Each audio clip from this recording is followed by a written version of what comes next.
जय हिंद साथियों, मेरा नाम है प्रभाकर। स्वागत है आप सभी का आज के वन शॉट लेक्चर में। हम आज देखेंगे कक्षा 10 के विज्ञान का पहला चैप्टर। और इस वन शॉट से आपका हर एक क्वेश्चन होगा। हर एक विद्यार्थी, चाहे वो कितना भी कमज़ोर हो, चाहे वो कितना भी तेज बच्चा हो, अगर वो रिवीजन करना चाहता है तो इसे थोड़ा सा स्पीड बढ़ा के रिवीजन कर सकता है। चाहे जितना भी कमज़ोर बच्चा हो, वह इस वन शॉट से एक बेहतरीन तैयारी की शुरुआत कर सकता है। तो चलिए आइए आज हम देखते हैं वन शॉट लेक्चर। ठीक है, आप यूपी बोर्ड से हो, बिहार बोर्ड से हो, या राजस्थान बोर्ड से हो, या फिर किसी भी ऐसे बोर्ड से हो जहां एनसीईआरटी की बुक चलती है, वहां से आप तैयारी कर सकते हैं। अगर आप हिंदी मीडियम के छात्र हैं तो आप इसके लिए कितना एक्साइटेड हैं आप कमेंट में बता दीजिए। और आज से हमारी ये जर्नी स्टार्ट होती है। हमारी ये जर्नी तब तक रहेगी जब तक आपका बोर्ड का एग्ज़ाम हो नहीं जाता है। तो दोस्तों, आज से हम पढ़ने वाले हैं विज्ञान का पहला चैप्टर, जिसका नाम है रासायनिक अभिक्रियाएं एवं समीकरण। तो चलिए अब हम हेडिंग डालते हैं रासायनिक अभिक्रिया। आइए बढ़ते हैं कि रासायनिक अभिक्रिया है क्या। चलिए हमारे साथ आप लोग भी हेडिंग डालिए और हमारे साथ लिखते चलिए रासायनिक अभिक्रिया। रासायनिक अभिक्रिया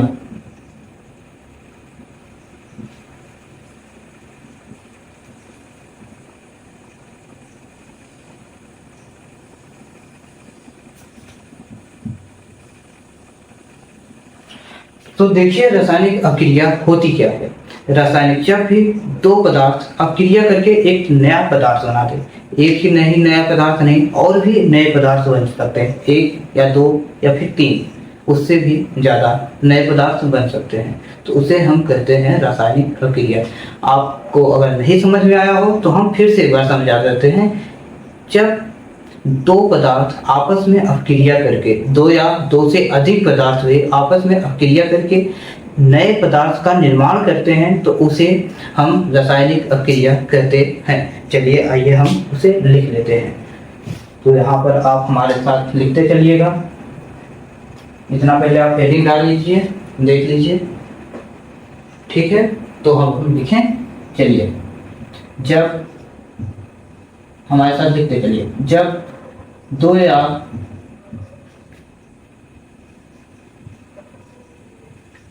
दो से अधिक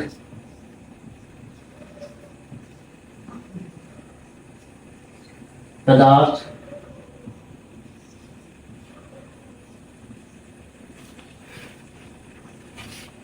आपस में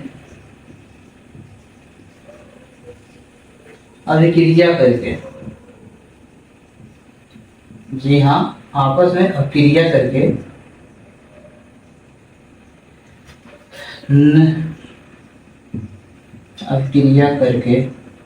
नए पदार्थ का निर्माण करते हैं। नए पदार्थ का निर्माण करते हैं।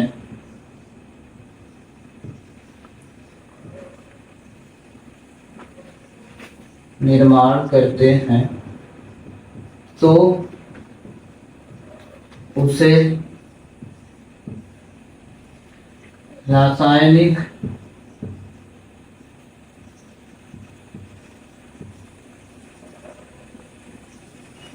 अभिक्रिया कहते हैं।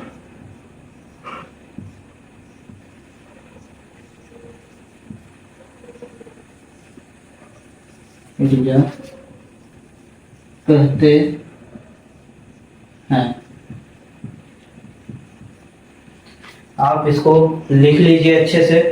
हम दूर दूर साफ साफ लिखे हैं, आपको दिख रहा होगा, या फिर आप इसका स्क्रीनशॉट ले लीजिए। वैसे हम कहेंगे कि आप इसको लिख लीजिए, क्योंकि लिखने से आपको आपके दिमाग में ये बैठ जाएगा, आपको ज़्यादा रटने की ज़रूरत नहीं पड़ेगी। ठीक है, अब हम देखते हैं रासायनिक अभिक्रिया के बाद अब देखते हैं कि रासायनिक अभिक्रिया के लक्षण।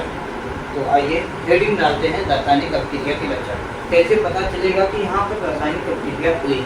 जैसे जैसे कि इसके हम 4 लक्षण अभी आपको लिखाएंगे, आगे आप और भी देख सकते हैं।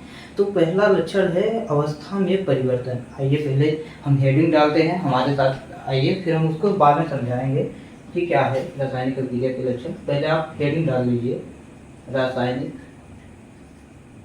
अभिक्रिया के लक्षण।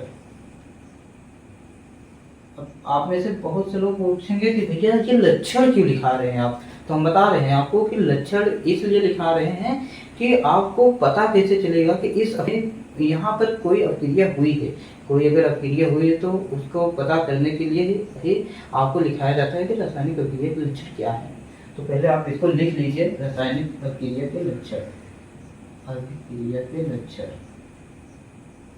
रासायनिक अभिक्रिया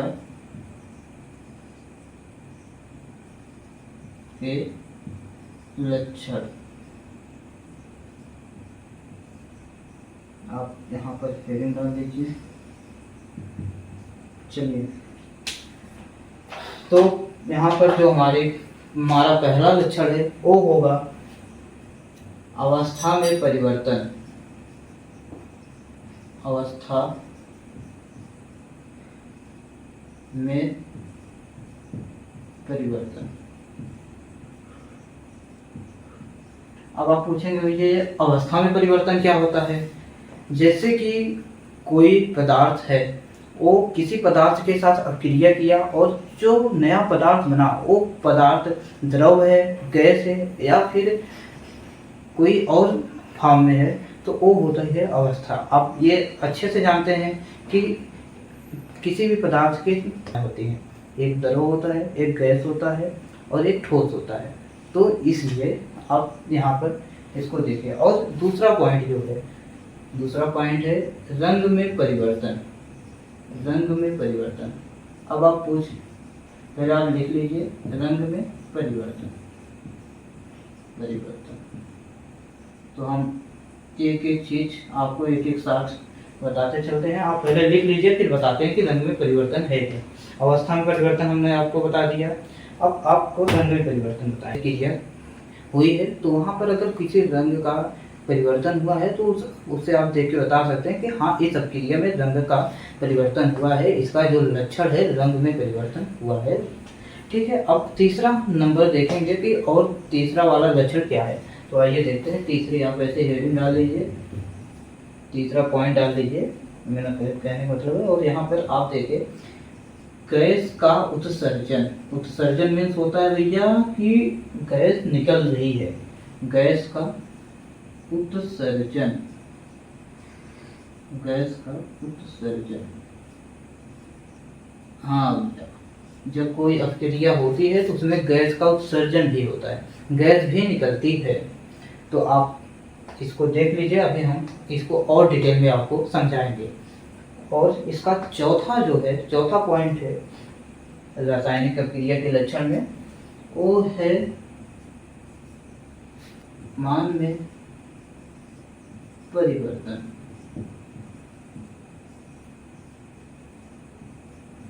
तो अभी हम इनके उदाहरण, इनके मतलब उदाहरण बताएंगे, रासायनिक अभिक्रिया के उदाहरण और रासायनिक अभिक्रिया के लक्षण। ये सब एक उदाहरण के द्वारा मैं आपको समझा दूंगा। ये बहुत ही अच्छे से, बहुत ही सिंपल और बहुत ही साधारण में मैं आपको इतने अच्छे समझाऊंगा कि आपको ये अंत तक याद रहेगा। एक बार आप अच्छे से अगर मन लगा के देख लेंगे तो यह आपको अंत तक याद रहेगा और हम कहेंगे इसको आप अच्छे से लिखते चलिए। तो चलिए अब रासायनिक अभिक्रिया के उदाहरण देखते हैं। जैसे मैग्नीशियम प्लस ऑक्सीजन।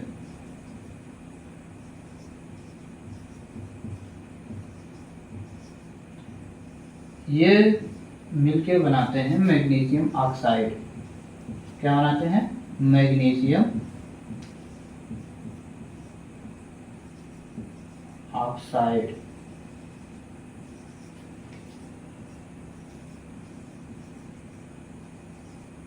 तो आप हमारे साथ इसको लिख लीजिए।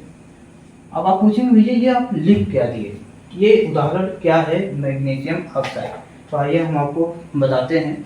आपने ध्यान दिया होगा कि जब आप पहला चैप्टर खोलते हैं, पहले ही चैप्टर पर, पहले ही पेज पे आपको एक क्रियाकलाप दिया हुआ है कि मैग्नीशियम को जब हम जलाते हैं वायु की उपस्थिति में, तो वो ऑक्सीजन के साथ क्रिया करके मैग्नीशियम ऑक्साइड बनाता है। अब आप पूछेंगे कि भैया जब हम मैग्नीशियम को जलाते हैं तो वहाँ पर ऑक्सीजन कहाँ से आ जाता है? हाँ, ऑक्सीजन जो है वो होता है वायु में। वो वायु में ऑक्सीजन के बिना आप किसी भी चीज़ को जला ही नहीं सकते। क्या आप हमें ये बता सकते हैं कि आप चंद्रमा पे किसी चीज़ को जला सकते हैं कि नहीं जला सकते? इसका उत्तर आप हमें कमेंट में दे दीजिएगा, और कमेंट में आपका जो भी डाउट होगा, हम आपसे पहले लिखे हैं, अब भी कह रहे हैं कि जो भी आपका डाउट होगा वो आप हमसे पूछ सकते हैं बिना झिझक के, और आपके हर एक कमेंट का हम आंसर देंगे, पर्सनली आंसर देंगे, एक एक कमेंट का आंसर दिया जाएगा। ठीक है, तो आइए हम बताते हैं कि मैग्नीशियम ऑक्साइड कैसे बनता है। तो क्या होता है कि जब हम मैग्नीशियम को ऑक्सीजन की उपस्थिति में जलाते हैं तो मैग्नीशियम, ऑक्सीजन के बिना तो पहली बात कोई चीज़ जल नहीं सकती, और ऑक्सीजन वायु में होती है, तो वायु की उपस्थिति में जब हम मैग्नीशियम को जलाते हैं तो वो वायु के साथ, ऑक्सीजन के साथ, एक्चुअली में वो ऑक्सीजन के साथ मैग्नीशियम क्रिया करता है, और क्रिया करने के बाद वो मैग्नीशियम ऑक्साइड बनाता है। तो इसका जो एक सूत्र होता है, एक ओ सूत्र के रूप में अगर आप लिखना चाहें तो Mg प्लस O2, ये हमको अच्छा रहता है थोड़ा सा लिखने में, हमारी एनर्जी भी कम लगती है, टाइम भी कम लगता है ऐसे लिखने में, और आपने अक्सर इसे ऐसे देखा होगा क्लास 9th में भी और 10th में तो देख ही रहे हैं। तो मैग्नीशियम और ऑक्सीजन को हम क्रिया करा के यहाँ पर बनाते हैं, असल में क्रिया करके बनता है मैग्नीशियम ऑक्साइड।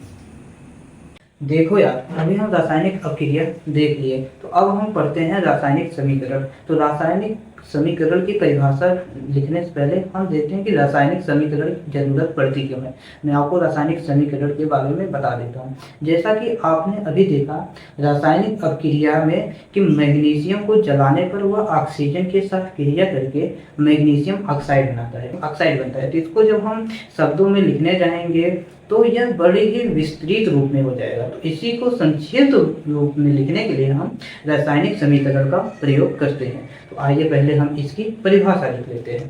तो देख लीजिए इसकी परिभाषा, आप हमारे साथ लिखते चलिए या फिर इस बाद में आप इसका स्क्रीनशॉट ले लीजिएगा। तो लिखिए हमारे साथ कि रासायनिक अभिक्रिया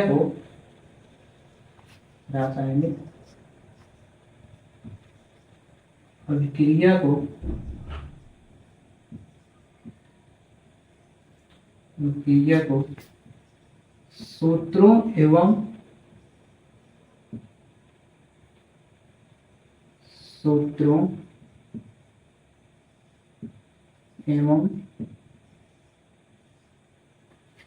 चिन्हों के प्रयोग से, सूत्रों एवं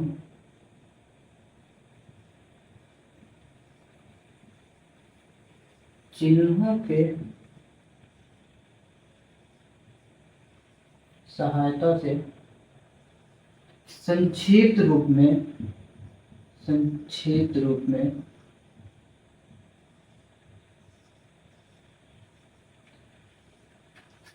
लिखने की प्रक्रिया को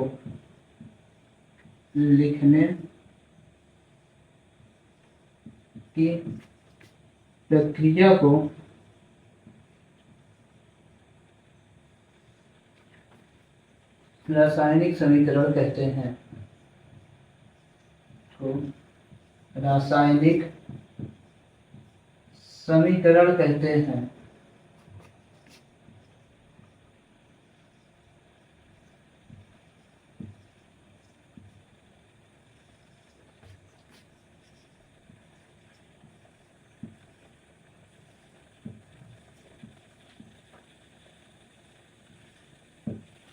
तो इसका उदाहरण देख लीजिए आप, जैसे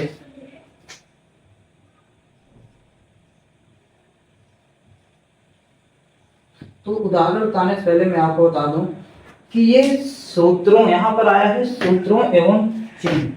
तो सूत्र एवं चिन्ह क्या होता है, पहले आप इसका उदाहरण देख लीजिए। तो उसमें हम समझाते हैं आपको कि सूत्र एवं चिन्ह होता क्या है। जैसे हमने मैग्नीशियम ऑक्साइड का ही आपको बताया है उदाहरण, तो यहाँ पर भी देख लीजिए। जैसे ये है मैग्नीशियम प्लस के चलाने पर O2 के साथ क्रिया करता है और यहाँ पर ये बनाता है मैग्नीशियम ऑक्साइड, मैग्नीशियम ऑक्साइड। तो देखिए इस सूत्र क्या है, सूत्र है ये जो है मैग्नीशियम, ये है सूत्र, ये भी सूत्र है ऑक्सीजन भी। इसमें चिन्ह क्या है, चिन्ह है आपका ये एक चिन्ह है,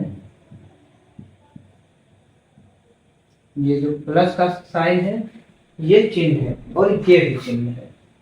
तो आपने यहाँ देख लिया होगा कि रासायनिक अभिक्रिया को सूत्रों एवं चिन्हों की मदद से संक्षिप्त रूप में लिखने की प्रक्रिया क्या होती है, रासायनिक समीकरण। ठीक है, आप इसको नोट कर लीजिए। तो आपने अभी नोट कर लिया होगा। तो चलिए हम देखते हैं कि रासायनिक समीकरण में अभिकारक उत्पाद क्या होते हैं। आपने इसका नाम तो क्लास 9 में सुन ही लिया होगा कि अभिकारक क्या होता है, उत्पाद क्या होता है। अगर आपने नहीं पढ़ा है तो चलिए अच्छे से आज हम यहाँ पर देख लेते हैं कि अभिकारक क्या होता है और उत्पाद क्या होता है। तो इसको हम पहले आपको एक समीकरण के द्वारा समझाते हैं। आप पहले एक समीकरण देख लीजिए फिर हम बताते हैं। ये समीकरण हम आपको बताते हैं। जैसे जल का हम समीकरण यहाँ पर लिखते हैं H2 प्लस O2, तो यहाँ पर ये बनेगा H2O। तो इसमें देखिए कि अभिकारक क्या है और उत्पाद क्या है। तो यहाँ पर आप देखेंगे कि तीर के जो पहले है हम उसे अभिकारक कहते हैं, तीर के जो पहले है हम उसे अभिकारक कहते हैं, और तीर के बाद जो फाइनल प्रोडक्ट निकल के आया है उसे हम उत्पाद कहते हैं, जो बना है। तो इसे हम कहते हैं अभिकारक। क्या कहते हैं, अभिकारक। समझ लीजिएगा इसे आप, इसे हम कहते हैं अभिकारक और इसे हम कहते हैं उत्पाद।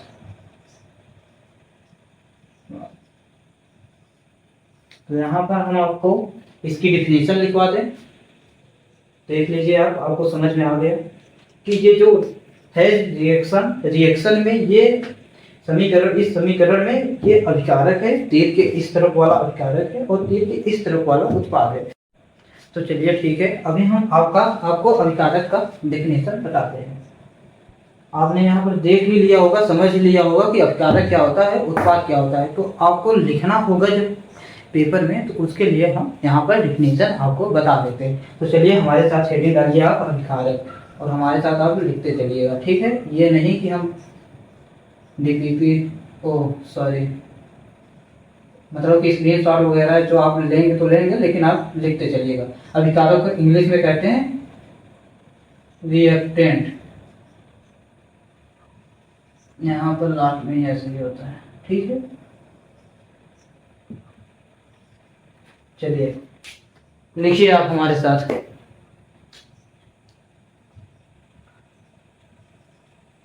किसी भी अभिक्रिया में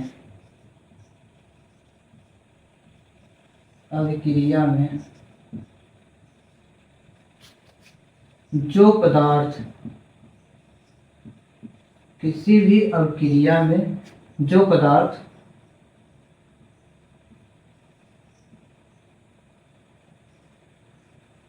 मिलकर नए पदार्थ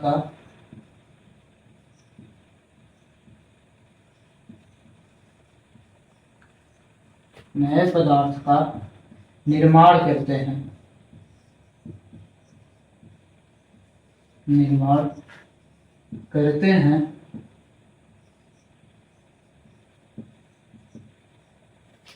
उन्हें अभिकारक कहते हैं। अभिकारक कहते हैं।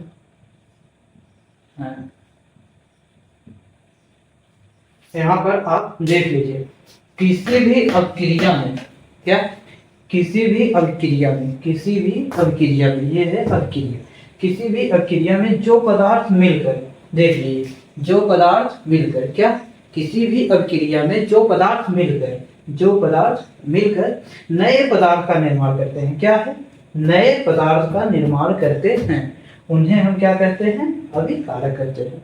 किसी भी अभिक्रिया में जो पदार्थ मिलकर नए पदार्थ का निर्माण करते हैं उन्हें हम अभिकारक कहते हैं। ठीक है, लिख लीजिए आप या फिर स्क्रीनशॉट ले लीजिए।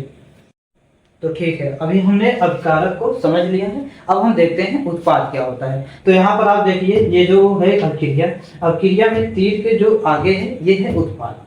अब उत्पाद का परिभाषा आप कैसे लिखेंगे कि किसी भी अभिक्रिया में बनने वाले नए पदार्थ को क्या कहते हैं, उत्पाद कहते हैं। तो चलिए आइए हम इसकी डिफिनीशन लिख लेते हैं। तो यहाँ पर आप क्या करेंगे, लिखेंगे हेडिंग। यहाँ पर आइए हेडिंग लिखते हैं कि उत्पाद, इसकी इंग्लिश होती है प्रोडक्ट, लिख लीजिएगा इंग्लिश।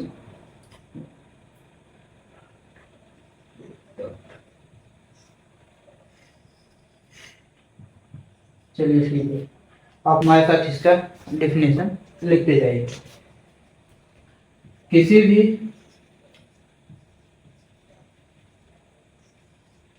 अभिक्रिया में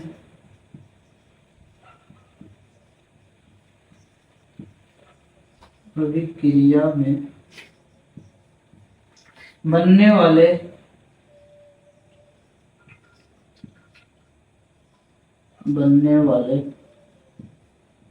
नए पदार्थ को,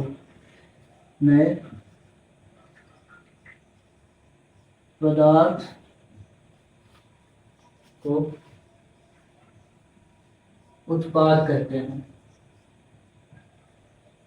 उत्पाद कहते हैं। लिख लीजिए आप जल्दी से।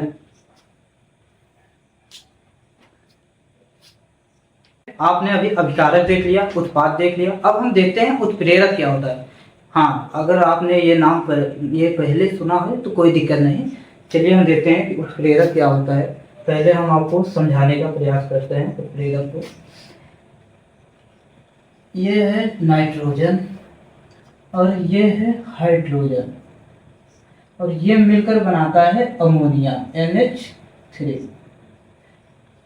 अब इसमें ये सब, ये इस तरफ अभिकारक, इस तरफ उत्पाद को क्या कहते हैं, इस तरफ जो है ये है प्रोडक्ट, प्रोडक्ट को कहते हैं हम क्या, इसकी इंग्लिश क्या होती है, उत्पाद। अब आप कहेंगे कि उत्प्रेरक क्या होता है। इसमें एक उत्प्रेरक होता है, उत्प्रेरक ये देखिए यहाँ पर होगा उत्प्रेरक आयरन। तो यहाँ पर हम आपको बता दें कि उत्प्रेरक काम कैसे करता है, उत्प्रेरक होता क्या है। तो जैसे कि आप देखिए, जैसे कि उत्प्रेरक वो होता है जो अभिक्रिया में बिना भाग लिए किसी भी अभिक्रिया की दर को या तो बढ़ा देता है या तो घटा देता है, उसी को हम कहते हैं उत्प्रेरक। तो यहाँ पर जो आयरन है ये है उत्प्रेरक, ये है नाइट्रोजन, ये है हाइड्रोजन, और यहाँ पर NH3, यही दोनों का यहाँ पर आ रहा है। इस आयरन का कुछ यहाँ पर आ तो नहीं रहा है ना, लेकिन ये जो है अभिक्रिया की दर को या तो बढ़ा देता है या तो घटा देता है, यहाँ पर आया हुआ है, इसी को हम कहते हैं उत्प्रेरक। ठीक है, तो इसकी भी परिभाषा हम लिखेंगे, आपको अगर समझ में आ गया हो तो। हमें तो नहीं लगता कि दोबारा फिर से समझाना पड़ेगा। तो चलिए अब हम देखते हैं उत्प्रेरक की डिफिनेशन। यहाँ पर आप हमारे साथ लिख लीजिए उत्प्रेरक, उत्प्रेरक। ठीक है,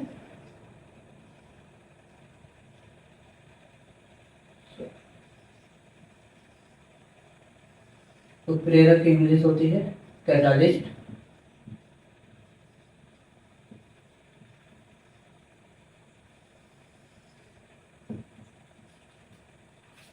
आइए लिखते हैं इसकी डिफिनेशन, हमारे साथ आप लिखते चलिएगा। किसी भी अभिक्रिया में, लिखिए किसी भी अभिक्रिया में या रासायनिक अभिक्रिया में, लिखिए किसी भी अभिक्रिया में, किसी भी अभिक्रिया में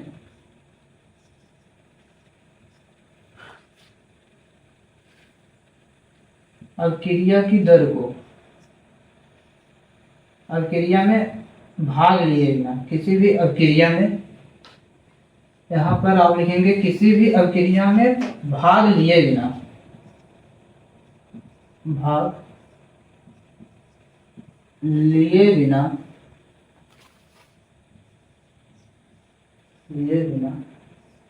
अवक्रिया की दर को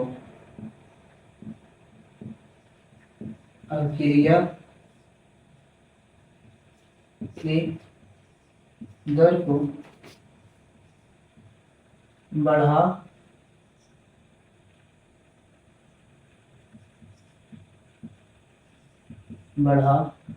व घटा देने वाले कारक को उत्प्रेरक कहते हैं। उत्प्रेरक कहते हैं। यहाँ पर आप कंफ्यूज ना होइए, हम आपको फिर समझाते हैं। किसी भी अवक्रिया में भाग लिए बिना, ये अवक्रिया में भाग नहीं ले रहा है।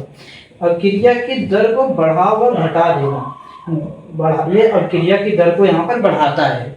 जो है ये नाइट्रोजन और हाइड्रोजन को मिला के यहाँ पर मिलते हैं, जब ये अवक्रिया की दर को बढ़ा देता है। तो किसी भी अवक्रिया में भाग लिए बिना अवक्रिया की दर को बढ़ा व घटा देने वाले कारक को ही हम क्या कहते हैं? उत्प्रेरक कहते हैं। ठीक है, तो ये आप लिख लीजिए, शायद आपको समझ में आ गया होगा। तो ठीक है, अब हम पढ़ेंगे रासायनिक समीकरण को संतुलित करना। चलिए आइए देखते हैं कि रासायनिक समीकरण को संतुलित कैसे करते हैं। पहले आप पूछेंगे भैया रासायनिक समीकरण को संतुलित करना क्यों है? रासायनिक समीकरण को संतुलित इसलिए करना है कि रासायनिक अभिक्रिया में तीर के पीछे जितना मतलब कि परमाणु का द्रव्यमान होना चाहिए उतना तीर के आगे भी होना चाहिए। पर आप फिर भी पूछेंगे कि भैया ये बताइए कि द्रव्यमान बराबर होना क्यों चाहिए? आपने क्लास 9th में एक डिफिनीशन पढ़ी होगी कि द्रव्यमान संरक्षण का नियम, ये रूल आपने पढ़ा होगा, ये नियम आपने पढ़ा होगा कि द्रव्यमान संरक्षण का नियम। तो द्रव्यमान संरक्षण का नियम क्या होता है? द्रव्यमान संरक्षण का नियम ये कहता है कि किसी भी रासायनिक अभिक्रिया में हम किसी भी पदार्थ का या न तो द्रव्यमान बना सकते हैं और ना ही नष्ट कर सकते हैं। ठीक है, ना ही उसको नष्ट कर सकते हैं और ना ही बना सकते हैं। आइए इसलिए आपको अब तो इतना तो समझ में आ गया होगा कि रासायनिक समीकरण को संतुलित करना क्यों है। क्योंकि उसका जो द्रव्यमान है वो दोनों तरफ बराबर होना चाहिए। और क्यों होना चाहिए? क्योंकि द्रव्यमान संरक्षण का नियम ये कहता है। ठीक है, द्रव्यमान संरक्षण का नियम कहता है कि किसी भी रासायनिक अभिक्रिया में हम पदार्थों के द्रव्यमान को ना तो बना सकते हैं और ना ही विनाश कर सकते हैं उसके द्रव्यमान को। चलिए ठीक है, अब यहाँ पर आप लिख लीजिए रासायनिक समीकरण को संतुलित करना। यहाँ पर आप इसको हेडिंग डाल लीजिए। ठीक है,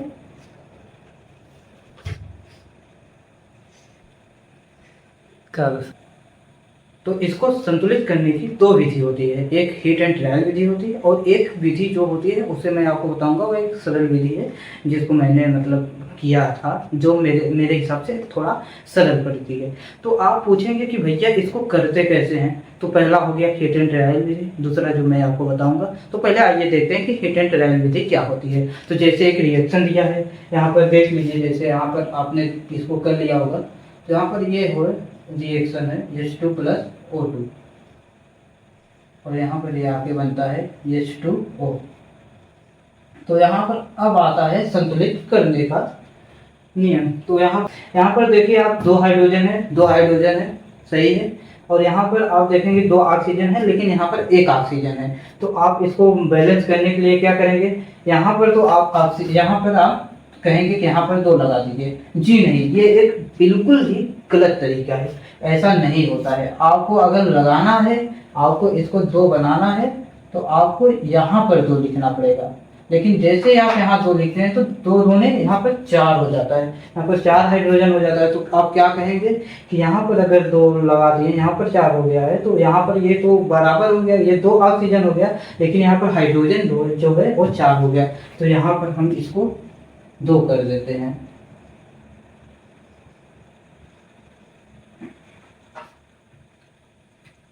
यहाँ पर हम 2 ऑक्सीजन बढ़ा देते हैं। तो 2 दूनी 4 हाइड्रोजन, 2 ऑक्सीजन, 2 दूनी 4 हाइड्रोजन और 2 ऑक्सीजन। ठीक है, आपको ना समझ में आया हो तो मैं एक और बता देता हूँ। जैसे यहाँ पर है नाइट्रोजन, ये है नाइट्रोजन और ये है हाइड्रोजन, और ये आके बनाता है NH3। अभी जो आपको मैंने बताया था उत्प्रेरक वाले में उदाहरण दिया था वो, ठीक है, NH3। और यहाँ पर होता है आपका उत्प्रेरक।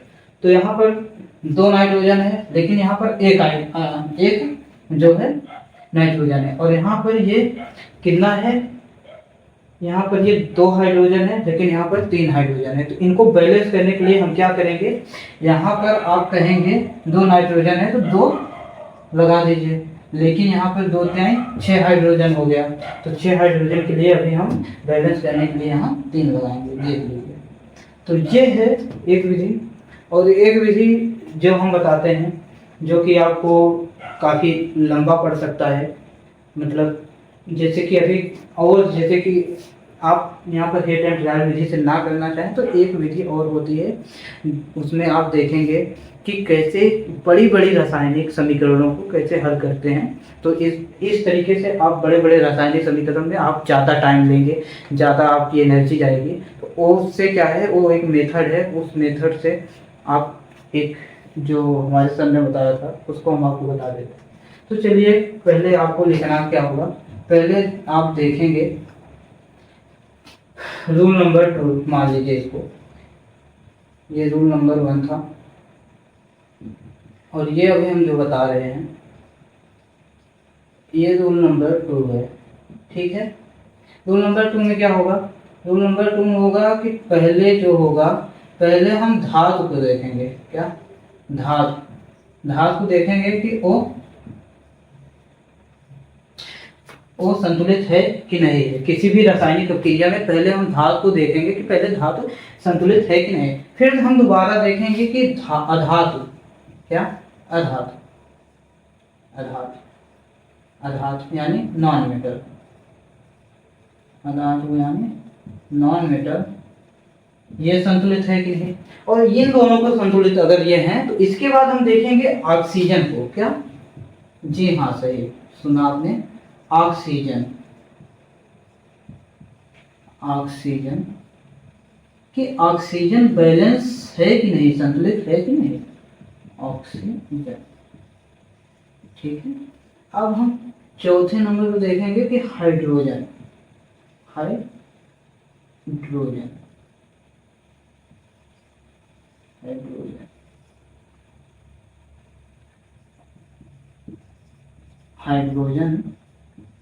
संतुलित है कि नहीं है। और फिर हम करेंगे रिपीट। अगर ये सब करने के बाद भी आपको क्या है कि आप देखते हैं कि नहीं संतुलित हुआ, आप ये सब करेंगे फिर बोलेंगे मुझे संतुलित नहीं हुआ, तो आप फिर से रिपीट करेंगे। या फिर ये सब करते टाइम जैसे आपने धातु को कर दिया संतुलित, फिर उसमें क्या है, कर दिया आप धातु को संतुलित कर दिए, लेकिन आप जैसे अधातु को संतुलित करने आएंगे तो आप देखेंगे कि धातु वाला बिगड़ गया। तो जैसे ही बिगड़ जाएगा आपको फिर से रिपीट करना है, फिर से आपको स्टेप 1 से जाना है, फिर आपको स्टेप 1 पे जाना है और फिर आना है आपको ऐसे करते हुए। ठीक है, आप यहाँ पर ये सब देख लीजिए। चलिए आपको हम बताते हैं। तो आप पूछेंगे भैया हम कैसे जानेंगे कि धातु क्या होती है, अधातु क्या होती है। आप पीरियोडिक टेबल में अगर देख सकते हैं तो देख लीजिए अच्छे से। यहाँ पर हम कुछ बता देते हैं कि धातु क्या है, अधातु क्या है। ठीक है, जैसे यहाँ पर आप देखेंगे धातु में आ जाएगा आपका पोटेशियम, सोडियम क्या आता है धातु में, आप बताइए हमको। जी हाँ, आता है। उसके बाद आ जाएगा सिल्वर। ठीक है, आप यहाँ पर देख लीजिएगा कि समीकरण में ये सब चीज़ें हैं। अगर ये सब चीज़ें हैं तो वहाँ पर पहले इनको करेंगे आप संतुलित, फिर उसके बाद नॉन मेटल को। तो पहले हम बता देते हैं कि ये सब आते कितना है, जैसे कि यहाँ पर कार्बन और कॉपर और मैग्नीशियम ले लीजिए, ठीक है। ये सब जो है धातु के उदाहरण हैं। और भी धातु मतलब आ सकते हैं इसमें कि, ठीक है, मैं आपको समझा दिया हूँ, ज़्यादा समझाने की जरूरत नहीं है, आप इतने, ठीक है। अब हम देखेंगे कि अधातु क्या है। अधातु जैसे कि क्लोरीन हो गया, ब्रोमीन हो गया, सल्फर हो गया, ठीक है। आप वहाँ पर देख लीजिएगा क्लोरीन, ब्रोमीन, सल्फर। तो दोस्त यहाँ पर आपने देख लिया कि ये है धातु और ये है अधातु। ये सब चीज़ें जहाँ आएंगी, पहले आप धातु को करेंगे बैलेंस, फिर आप अधातु को बैलेंस करेंगे, फिर ऑक्सीजन को आप बैलेंस करेंगे, फिर हाइड्रोजन को आप बैलेंस करेंगे। और नहीं होगा या फिर कहीं बिगड़ जाता है तो आप फिर उसको रिपीट करते हैं। तो अब हम पढ़ेंगे रासायनिक अभिक्रिया के प्रकार। चलिए आइए देखते हैं। तो पहले हम देखते हैं संयोजन अभिक्रिया। तो मैं आपको बता दूं कि संयोजन अभिक्रिया होता क्या है। संयोजन अभिक्रिया वो अभिक्रिया होती है जिसमें एक, दो या दो से अधिक पदार्थ मिलकर एक नए पदार्थ का निर्माण करते हैं, ठीक है। चलिए आइए हम हेडिंग डाल देते हैं संयोजन अभिक्रिया। हमारे साथ आप लिखते जाइए। यहाँ पर लिखेंगे आप संयोजन अभिक्रिया।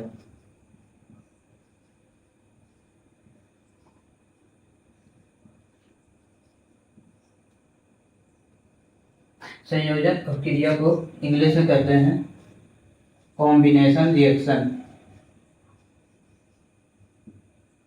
कॉम्बिनेशन रिएक्शन,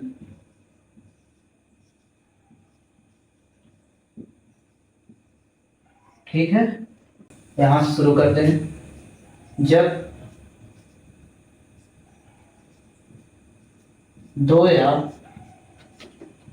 दो से अधिक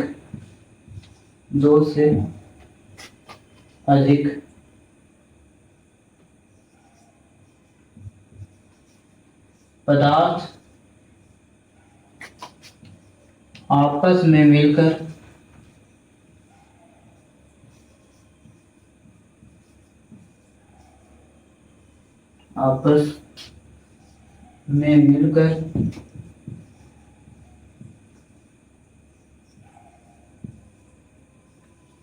एक नए पदार्थ का निर्माण करते हैं। एक नए पदार्थ का निर्माण करते हैं।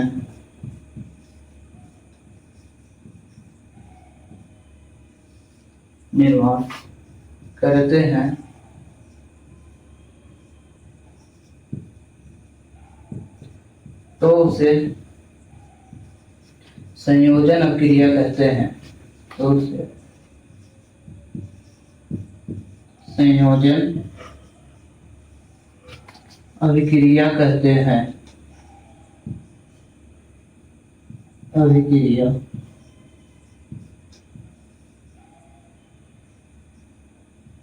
कहते हैं।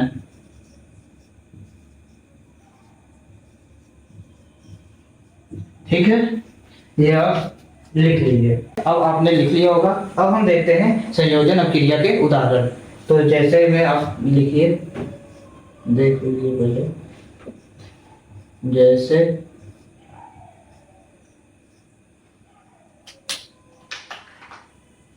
जैसे में पहले आप H2 प्लस O2 और यहाँ पर ये बनता है H2O, ठीक है।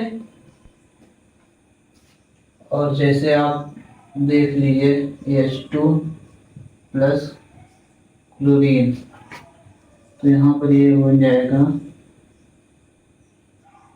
HCl, हाइड्रोक्लोरिक अम्ल। और कोई उदाहरण दूं? कितना ठीक है। तो ठीक है दोस्तों, अभी आपने देखा संयोजन अभिक्रिया के उदाहरण। अब हम देखते हैं वियोजन अभिक्रिया। वियोजन अभिक्रिया या विघटन अभिक्रिया। तो आइए देखते हैं।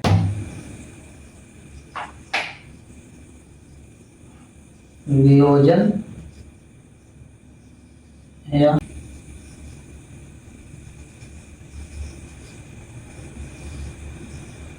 विघटन अभिक्रिया।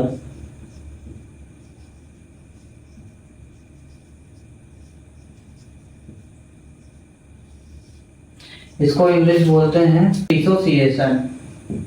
क्या? डिसोसिएशन या फिर डिकम्पोजिशन।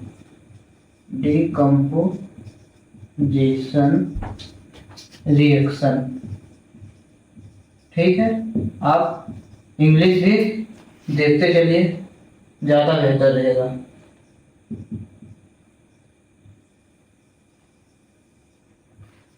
तो आप समझ लीजिए कि ये होता क्या है। जैसे कि जब कोई पदार्थ टूटकर दो या दो से अधिक भागों में विभाजित हो जाए तो उसे हम कहते हैं वियोजन अपक्रिया या विघटन अपक्रिया।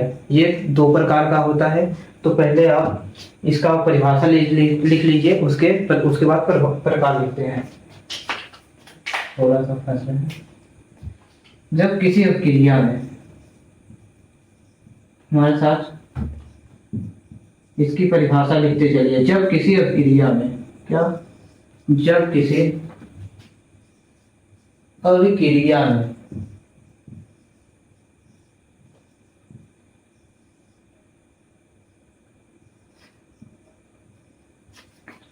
गर्मी या किसी अन्य कारण से, क्या? गर्मी या किसी अन्य कारण से, किसी अन्य कारण से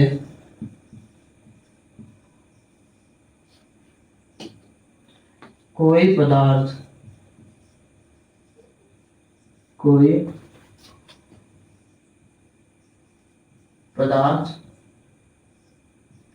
दो या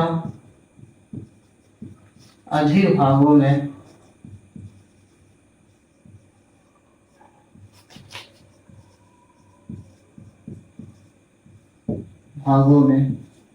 टूट जाता है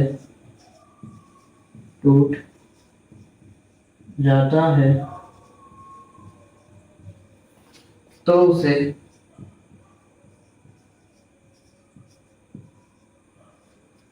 डिकम्पोजिशन या फिर वियोजन अपक्रिया कहते हैं। वियोजन अपक्रिया कहते हैं।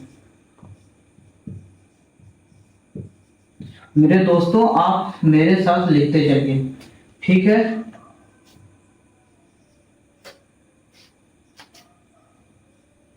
अपक्रिया कहते हैं। लिख लीजिए, आप इसको उतार लीजिए, फिर हम इसके उदाहरण देते हैं। तो ठीक है दोस्तों, अब हम देखते हैं इसके उदाहरण। ठीक है, जैसे में आप लिख लीजिए यहाँ पर, जैसे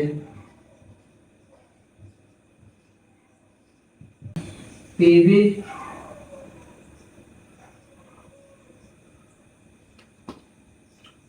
क्लोराइड को गर्म करने पर, यहाँ पर ये होगा गर्म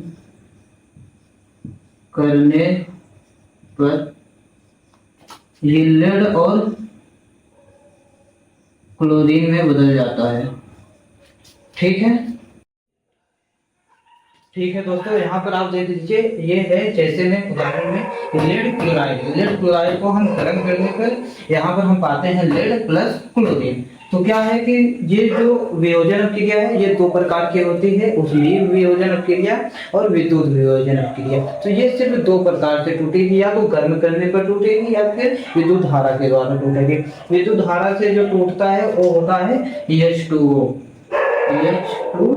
तो मैं आपको यहीं पर बता दे रहा हूँ, वैसे इसको उसमें बताना था। तो ये बनता है H2 प्लस O2 में, जो कि दोनों गैस होती हैं, और ये जल का सूत्र है, ये आप जानते हैं। और ये होता है विद्युत प्रवाहित करने पर, क्या? विद्युत प्रवाहित करने पर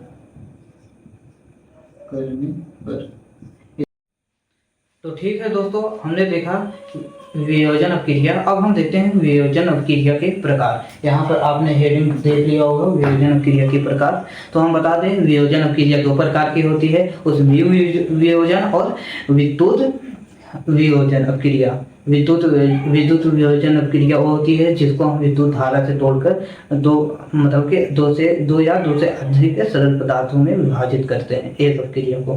तो पहले हम देखेंगे उसमें वियोजन अपक्रिया।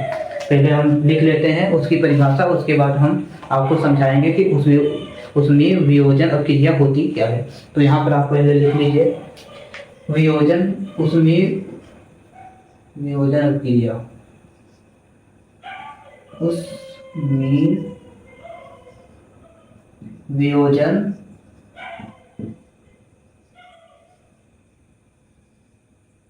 अभिक्रिया।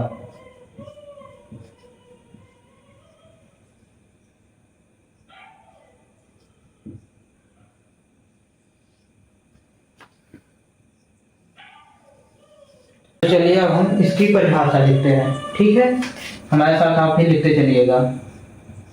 ऐसी अभिक्रिया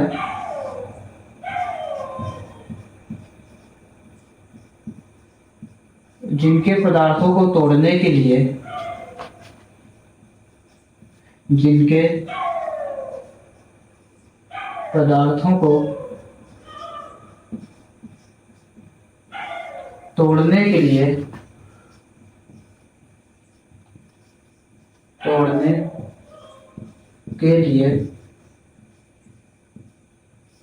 उष्मा की आवश्यकता पड़ती है। क्या? उष्मा की आवश्यकता पड़ती है। उससे हम आवश्यकता पड़ती है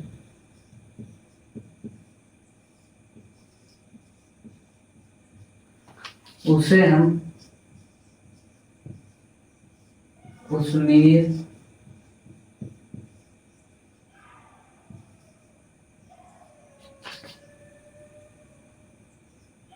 वियोजन अपक्रिया कहते हैं। वियोजन अपक्रिया कहते हैं।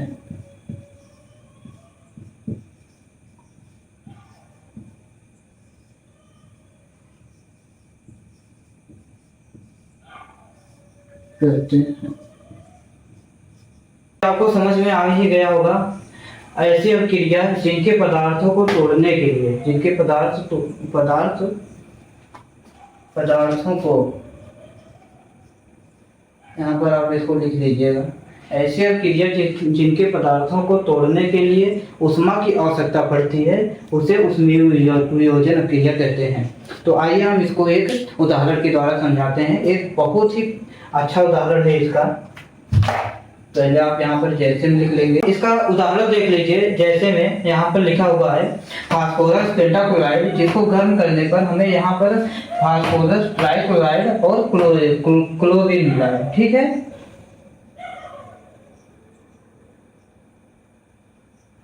ओके, तो एक और उदाहरण हम देख लेते हैं फेरस सल्फेट का।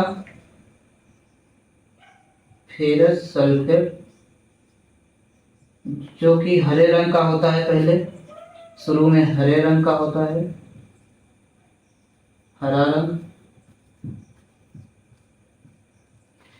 इसको गर्म करने पर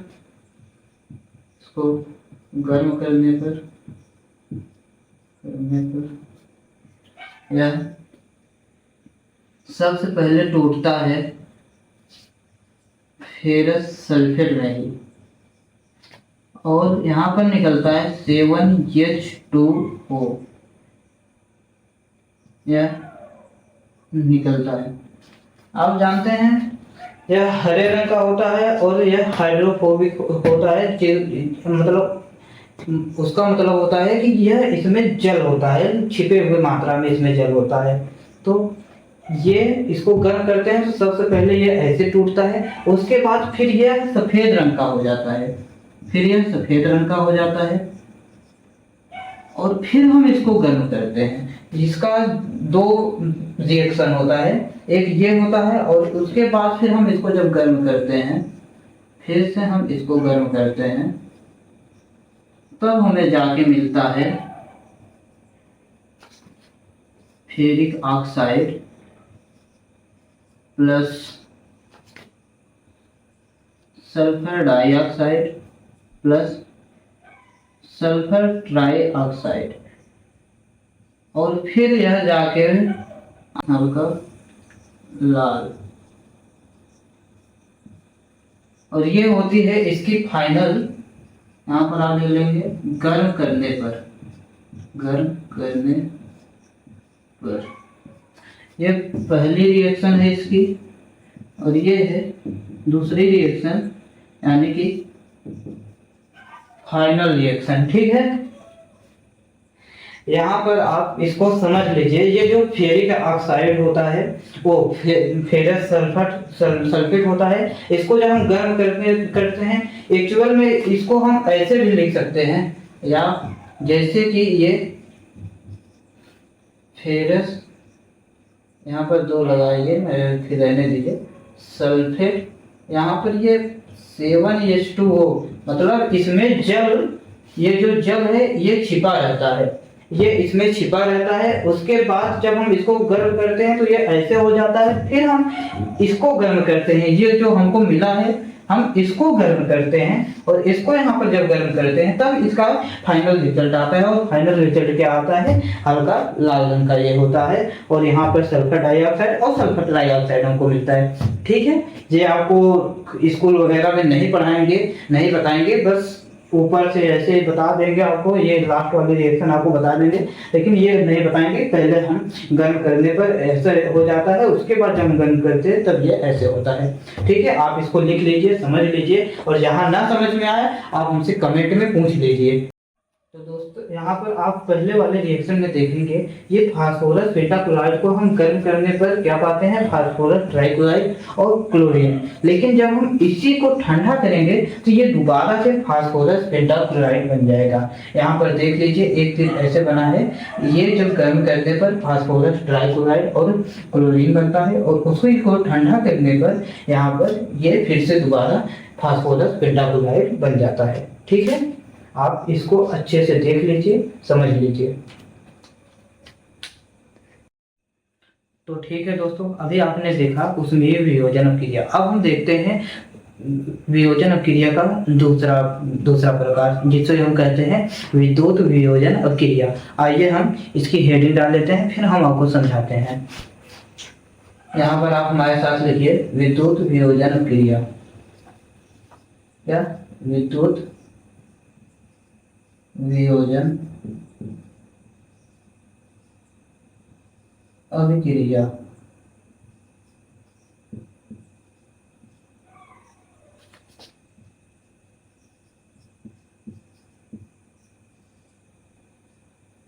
इसकी इंग्लिश आप लिख लीजिए इलेक्ट्रोलाइसिस रिएक्शन। ठीक है,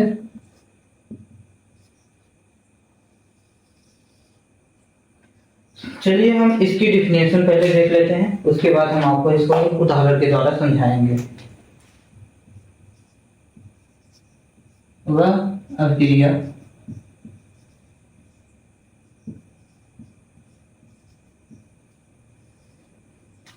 जिसके पदार्थों को तोड़ने के लिए, जिसके पदार्थों को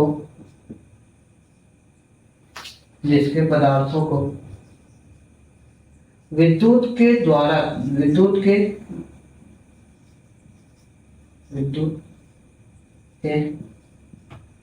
मदद से, या फिर विद्युत के सहायता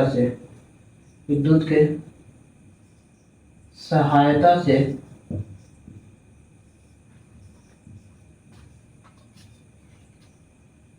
तोड़कर सरल पदार्थों में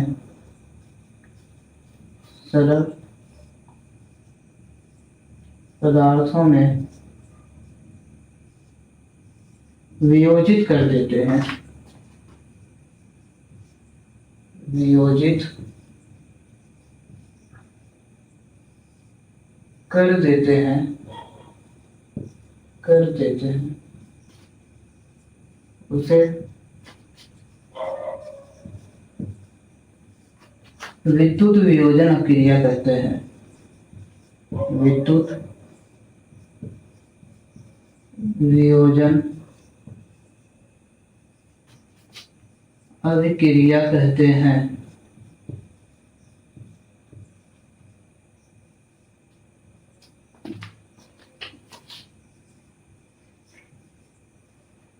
करते हैं, ठीक है। आप देख लीजिए विद्युत वियोजन क्रिया की परिभाषा, वह क्रिया जिसके पदार्थों को विद्युत की सहायता से तोड़कर सरल पदार्थों में वियोजित कर देते हैं, उसे विद्युत वियोजन क्रिया कहते हैं। तो जैसे अभी हमने यहाँ ऊपर आपको बताया था H2O, इसको हम विद्युत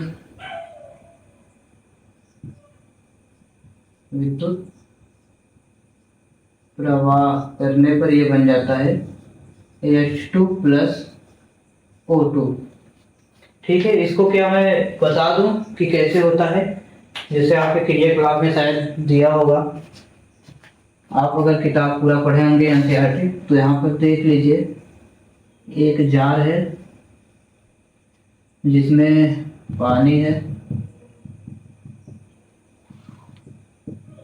ये है वाटर है,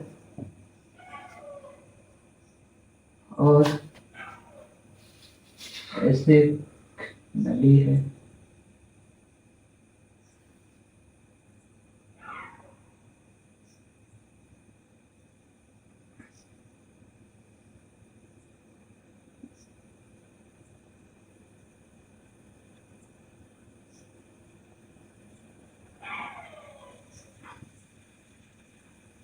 इसे हम कहते हैं एनोड, एनोड प्लस यहाँ भी एक ऐसी होती है,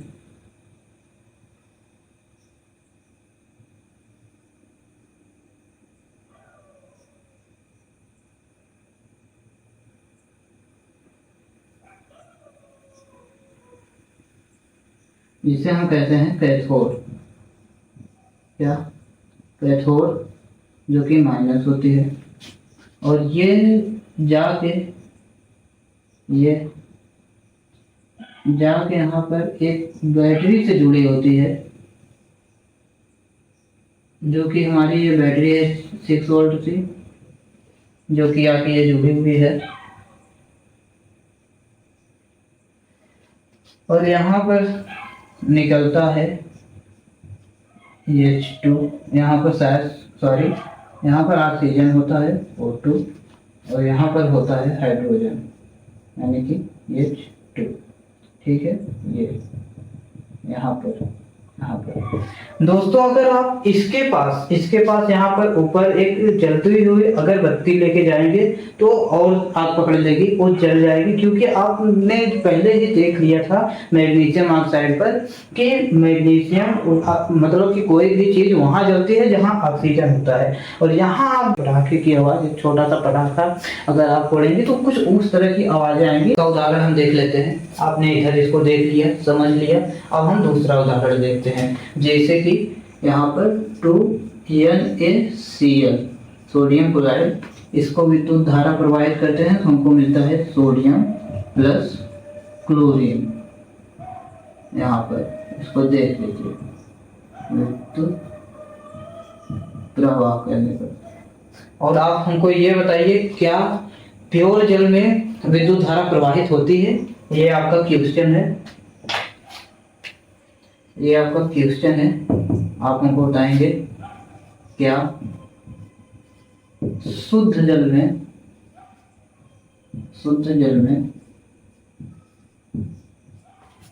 विद्युत धारा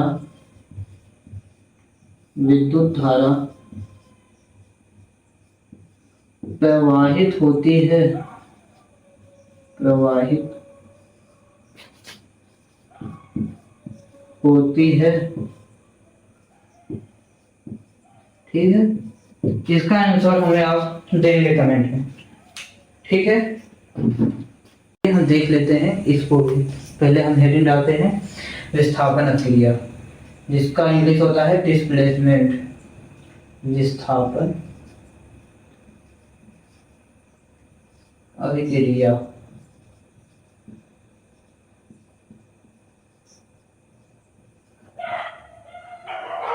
हम इसके इंग्लिश में लिख लेते हैं डिस्प्लेसमेंट रिएक्शन।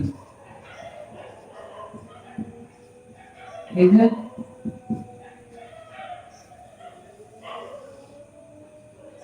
तो चलिए इसका हम लोग देख लेते हैं डेफिनेशन क्या होता है। जब किसी अभिक्रिया में जब किसी अभिक्रिया में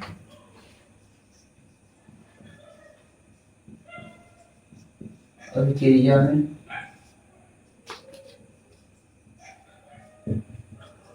कोई अधिक क्रियाशील तत्व अधिक क्रियाशील तत्व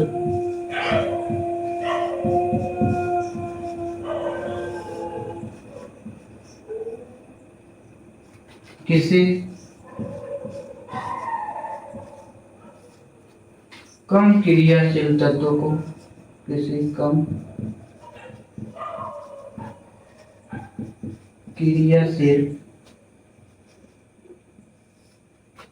तत्व को उसके यौगिक से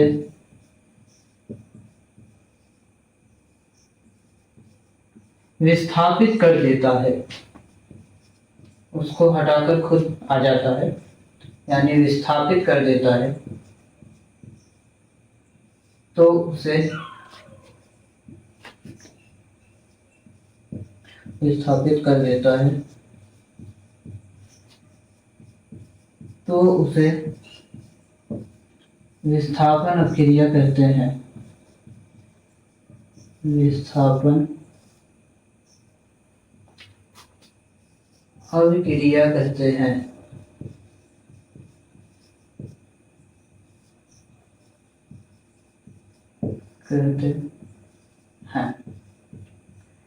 तो क्या हम इसके उदाहरण भी देख लें।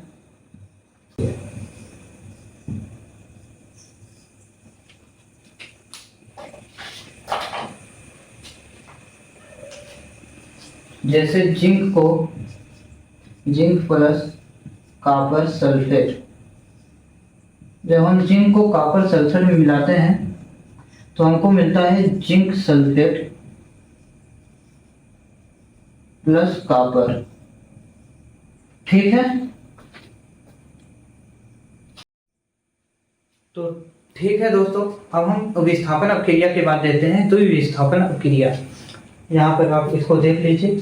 द्विविस्थापन अभिक्रिया क्या होती है, सिंपल भाषा में आप समझ लीजिए कि ऐसी अभिक्रिया जिसमें आयनों का आदान प्रदान होता है उसे द्विविस्थापन अभिक्रिया कहते हैं। जिसके आयन एक दूसरे से मतलब कि आदान प्रदान करते हैं, मतलब कोई उसकी जगह पे चला गया तो उसकी जगह पे आ जाता है। इसी तरह से आपको उदाहरण के द्वारा ज़्यादा अच्छे समझ में आएगा। चलिए हम इसके पहले परिभाषा लिख लेते हैं।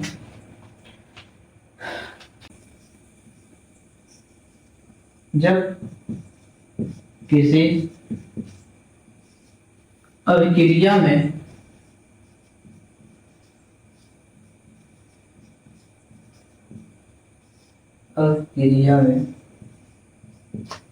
आयनों का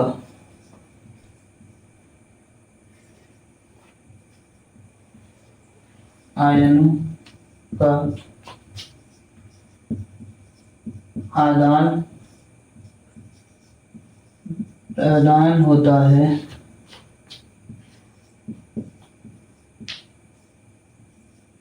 तब वह द्विविस्थापन क्रिया कहलाता है। बिल्कुल द्विविस्थापन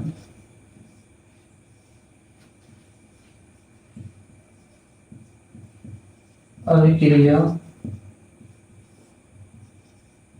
कहलाता है।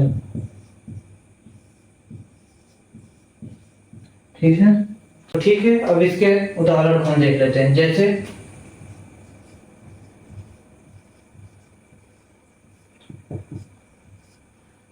यहाँ पर देख लीजिए, barium chloride chloride plus sodium sulphate इनके बीच के इनके आयनों का आदान प्रदान हो जाता है। ये यहाँ चला जाता है और ये यहाँ आ जाता है, तो हो जाएगा ये barium sulphate plus sodium chloride. और आप हमको ये बताएंगे सोडियम क्लोराइड को क्या बोलते हैं। ठीक है, देख लीजिए, ये जो है यहाँ पर चला गया, ये यहाँ पर आ गया, ये ऐसे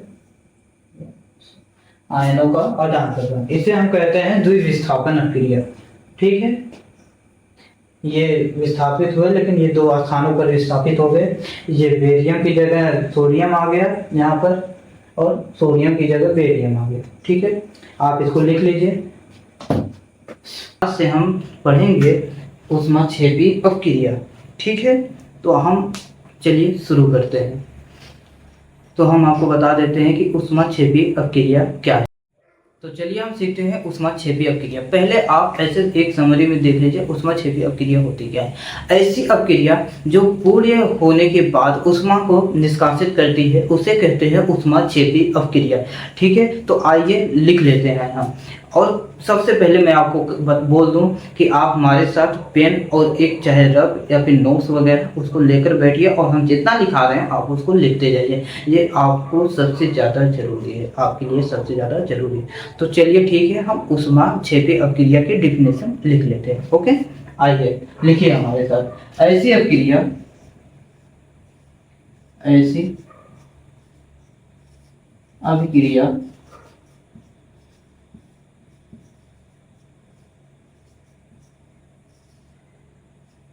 जो बनने के बाद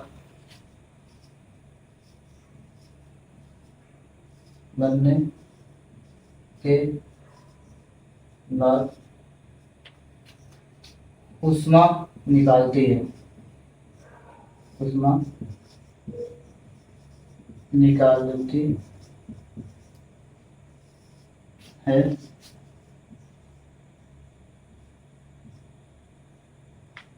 ऊष्माक्षेपी अपक्रिया कहलाती है। ऊष्माक्षेपी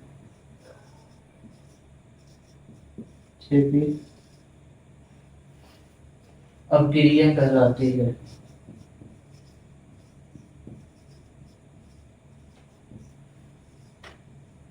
अपक्रिया कहलाती है। तो दोस्तों, यहाँ पर हमने जो लिखा है वह कोई किताबी भाषा या फिर रटा हुआ चीज़ नहीं है, ये हमने अपने से लिखाया हुआ है। आप जब इसको एग्जाम में लिखेंगे तो आपको पूरा नंबर मिलेगा, और एग्जामिनर जो है वो मतलब यही सोचेगा कि लड़का जो है पूरी तरह से समझ के और अच्छे तरीके से लिखा है। और ज़रूरी भी है कि आप समझ के एक अच्छे तरीके से लिखें। आप इसको एग्जाम में लिखें, ऐसे लिख सकते हैं। ठीक है, ऐसी अपक्रिया जो बनने के बाद ऊष्मा निकालती है उसे ऊष्माक्षेपी अपक्रिया कहते हैं। दोस्तों, अब हम देखते हैं इसका उदाहरण। ठीक है, चलिए देख लीजिए। जैसे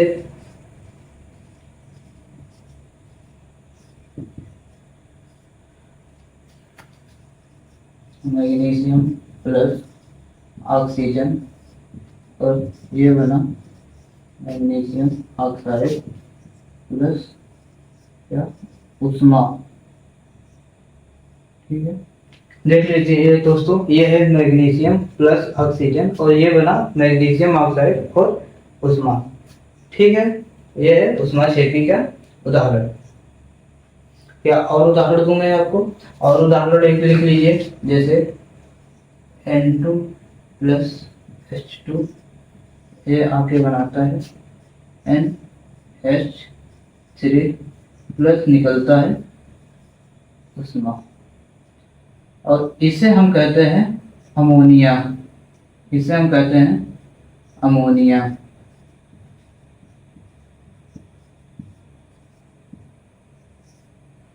ठीक है, ये बैलेंस कर रहे हैं, आपको बैलेंसिंग हमने सिखा ही दिया है दोस्तों। ये है ऊष्माक्षेपी अभिक्रिया। तो ठीक है दोस्तों, अभी हमने देखा ऊष्माक्षेपी अभिक्रिया, अब हम देखते हैं ऊष्माशोषी अभिक्रिया। तो ठीक है, अब हम आइए लिखते हैं ऊष्माशोषी अभिक्रिया, और हम लिखते हैं उसका डिफिनीशन। तो यहाँ पर आप लिख लीजिए ऊष्माशोषी अभिक्रिया। ऊष्माशोषी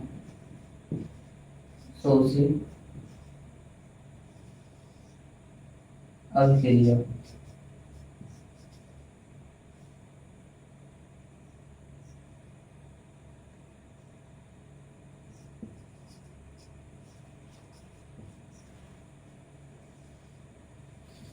इसको इंग्लिश में कहते हैं एंडोथर्मिक रिएक्शन।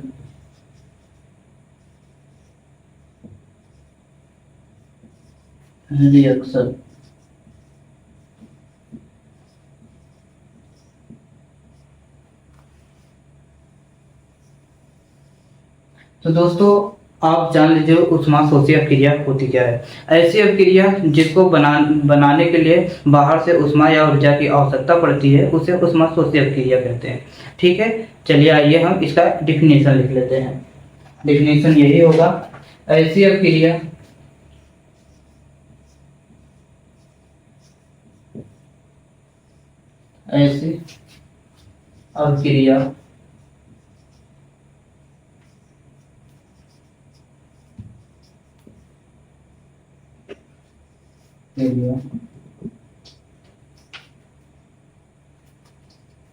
जिसको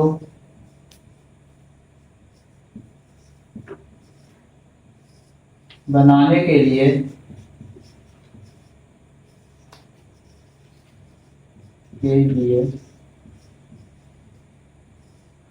बाहर से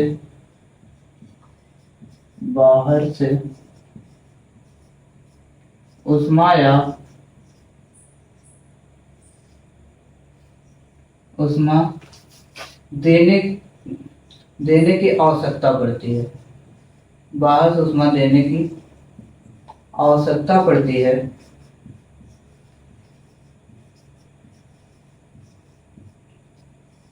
उसे ऊष्माशोषी अभिक्रिया कहते हैं।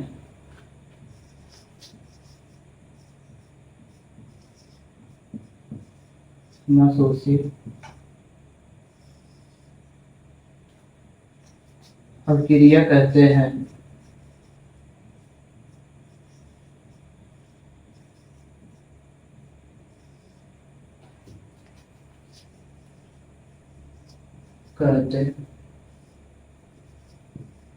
तो ठीक है दोस्तों, अब जल्दी से हम इसका उदाहरण भी देख लेते हैं। तो यहाँ पर आप जैसे देख लीजिए, ऊष्माशोषी अभिक्रिया का एक बहुत ही फेमस उदाहरण है, बहुत ही प्रसिद्ध उदाहरण है फोटोसिंथेसिस। क्या कहते हैं? PHOTOSYNTHESIS, फोटोसिंथेसिस, जिसका हिंदी होता है प्रकाश संश्लेषण। क्या? प्रकाश संश्लेषण। इसका रिएक्शन हम देख लेते हैं कैसे होता है प्रकाश संश्लेषण। तो यहाँ पर इसका रिएक्शन 6CO2 प्लस H2O, ये O है, और यह सूर्य की रोशनी से, क्या दोस्तों, सूर्य की रोशनी लेकर प्रकाश संश्लेषण करता है और बनाता है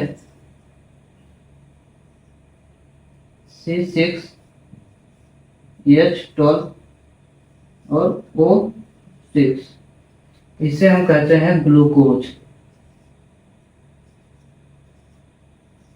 इसे हम क्या कहते हैं? ग्लूकोज। ठीक है दोस्तों, आप इसको अच्छे से लिख लीजिए और जहां न समझ में आए आप कमेंट में पूछ सकते हैं। तो दोस्तों ये रिएक्शन जो है 6CO2 प्लस H2O, यह सूर्य की रोशनी लेता है, ग्रहण करता है सूर्य की रोशनी, और यह C6H12 और O6 बनाता है। आप जैसा कि आप जानते हैं कि यह रिएक्शन जो होती है वो पौधों में होती है, पौधे प्रकाश संश्लेषण करते हैं और अपना भोजन बनाते हैं। ठीक है, ग्लूकोज हमारे ऊर्जा का एक स्रोत है।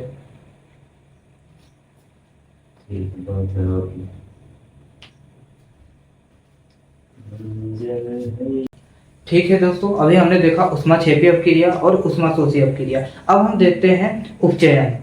यहाँ पर आप लिख लीजिए हमारे साथ।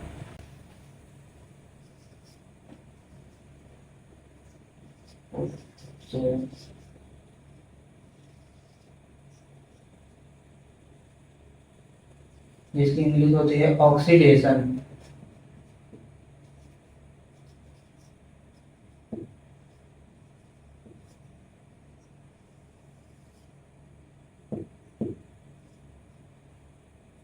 दोस्तों उपचयन क्या होता है? उपचयन वह यौगिक या पदार्थ होता है जिसमें ऑक्सीजन की वृद्धि होती है और हाइड्रोजन का ह्रास होता है। जिसमें ऑक्सीजन की वृद्धि होती है और हाइड्रोजन का ह्रास होता है, उसे हम उपचयन कहते हैं। आइए हम लिख लेते हैं इसकी डिफिनेशन। ठीक है, चलिए। तो यहाँ पर आप लिखिए ऐसे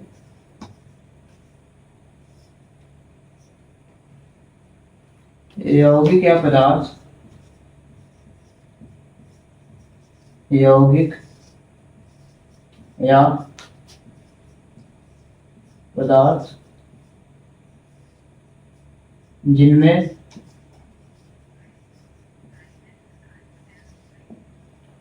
ऑक्सीजन की वृद्धि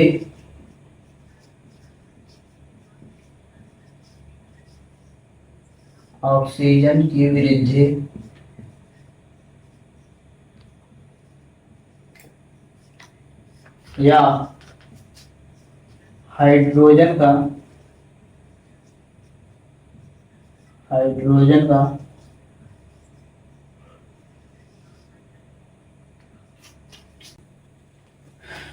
निकलता है,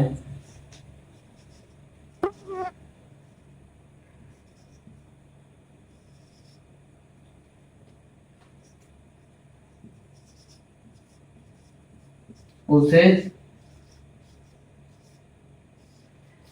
उपचयन कहते हैं।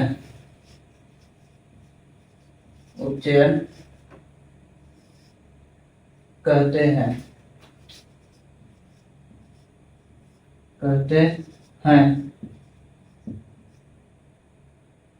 आइए हम एक साथ इसका एग्जाम्पल देख लेते हैं। ठीक है दोस्तों, हमारे साथ इसका आप एग्जाम्पल लिखिए। जैसे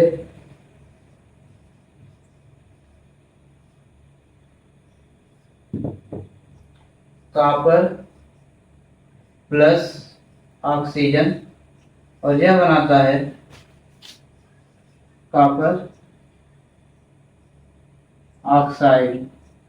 ठीक है, इसमें क्या हुआ? ऑक्सीजन की वृद्धि हुई, और यह क्या हुआ? यहाँ पर है ऑक्सीजन की वृद्धि या हाइड्रोजन का निकलना क्या कहलाता है? उपचयन कहलाता है। ठीक है, और एक देख लीजिए, जैसे कॉपर ऑक्साइड प्लस हाइड्रोजन, यहाँ पर क्या बनेगा? Copper plus hydrogen. तो यहाँ पर दोस्तों हाइड्रोजन से ऑक्सीजन जुड़ा तो हाइड्रोजन का क्या हो गया? उपचयन हो गया, और कॉपर से ऑक्सीजन निकल गया। तो ये हम अभी बताएंगे इसका निकलना क्या होता है। ठीक है दोस्तों, उपचयन के बाद अब हम देखते हैं अपचयन। आइए अपचयन को भी लिख लेते हैं। तो आप हमारे साथ लिखते चलिएगा।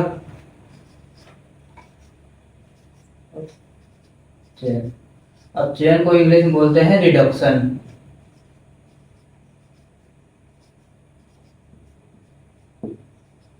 ठीक है, अपचयन को इंग्लिश में क्या बोलते हैं? रिडक्शन।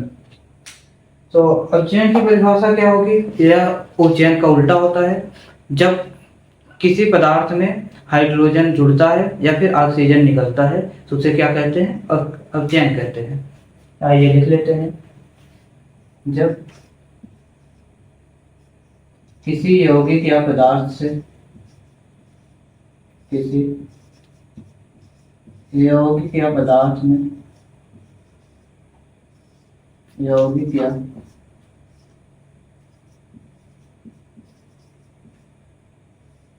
पदार्थ में ऑक्सीजन को O2 में लिख देते हैं। O2 निकलता है, जुड़ता है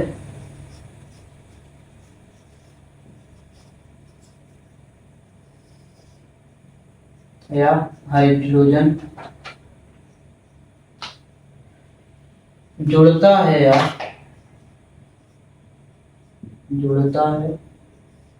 या ऑक्सीजन निकलता है,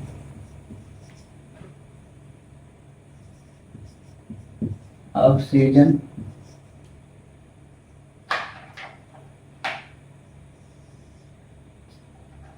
दोस्तों ये ऑक्सीजन है, ऑक्सीजन निकलता है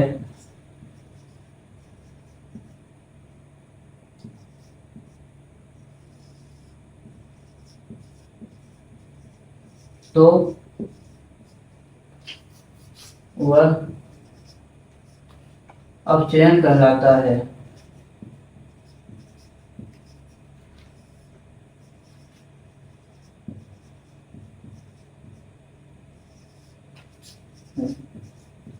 तो दोस्तों आइए हम इसका उदाहरण भी देख लेते हैं। क्या? कॉपर ऑक्साइड प्लस H2 और ये यहाँ पर गया और यहाँ को बना लिया कॉपर प्लस H2O। तो दोस्तों यहाँ पर क्या होगा? कॉपर ने ऑक्सीजन को छोड़ दिया तो कॉपर का क्या हो गया? अपचयन हो गया। ठीक है, अगर यहाँ पर कुछ और होता, H2 की जगह यहाँ पर बीच में कुछ और होता और उससे जाकर H जुड़ जाता तो क्या हो जाता? उसका भी अपचयन हो जाता। ठीक है, अगर नहीं समझ में आया है तो एक बार और देख लीजिए। कॉपर ऑक्सीजन को छोड़ा तो यहाँ पर ये कॉपर का क्या हो गया? अपचयन हो गया। यहाँ पर लिखा है जब किसी यौगिक या पदार्थ में हाइड्रोजन जुड़ता है या ऑक्सीजन निकलता है, तो यहाँ क्या हुआ? ऑक्सीजन निकला तो इसका क्या हो गया? अपचयन हो गया। ठीक है, तो अपचयन के बाद अब हम आगे चलेंगे। आप पहले इसको लिख लीजिए।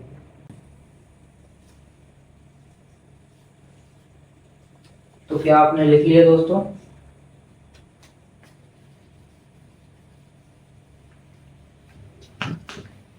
अगर लिख लिया है तो अच्छी बात है, हम इसको मिटा देते हैं।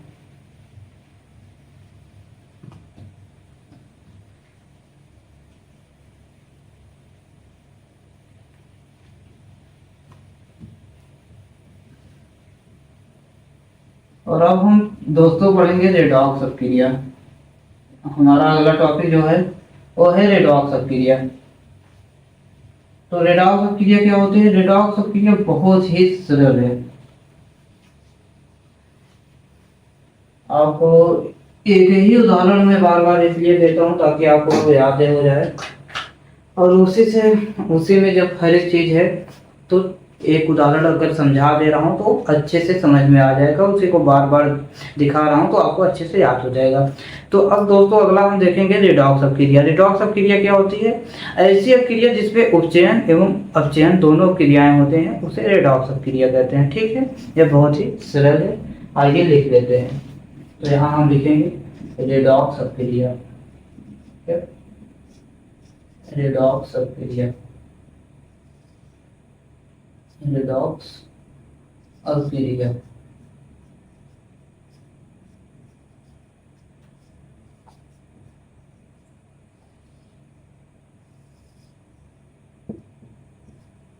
ठीक है, चलिए इसकी डिफिनेशन लिखते हैं। बहुत ही सरल डिफिनेशन है। ऐसी अभिक्रिया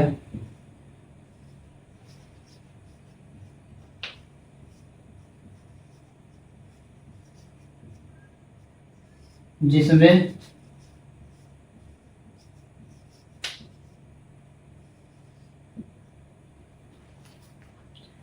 उपचयन एवं अपचयन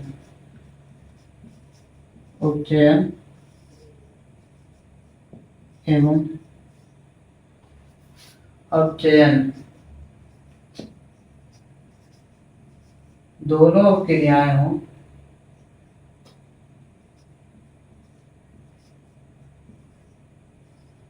दोनों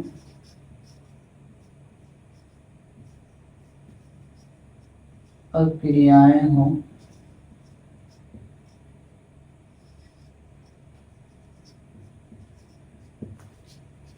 उसे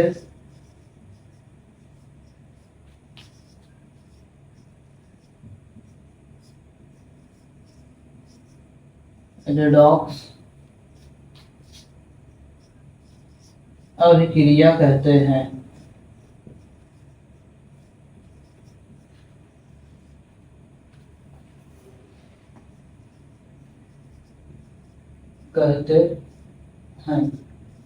अब दोस्त, जैसे में भी वही पुराना एग्जाम्पल आप लिख लीजिए और समझ लीजिए। जैसे आपको याद भी हो जाएगा और पेपर पे लिखने में आसानी भी होगी।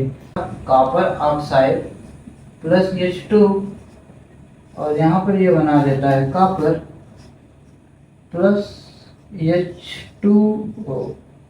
तो यहाँ पर क्या हुआ, कॉपर ने ऑक्सीजन को छोड़ा, उसका अपचयन हो गया। हाइड्रोजन के साथ ऑक्सीजन जुड़ा, उसका उपचयन हो गया। तो यहाँ पर इसका अपचयन, क्या अपचयन, हाइड्रोजन के साथ जुड़ा ऑक्सीजन, इसका हुआ क्या उपचयन।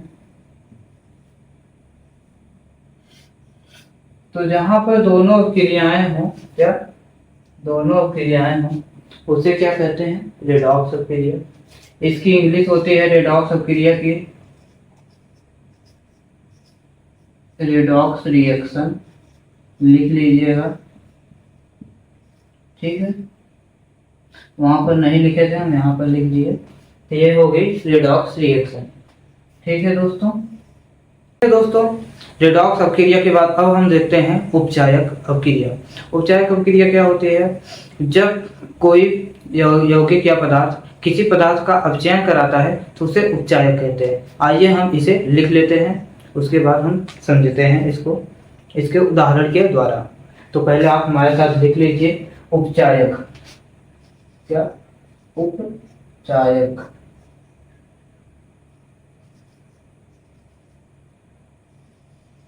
उपचायक को इंग्लिश में कहते हैं ऑक्सीडाइजिंग एजेंट।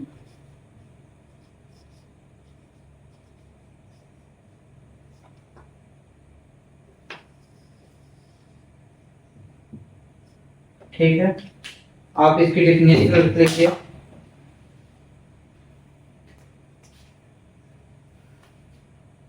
जब कोई पदार्थ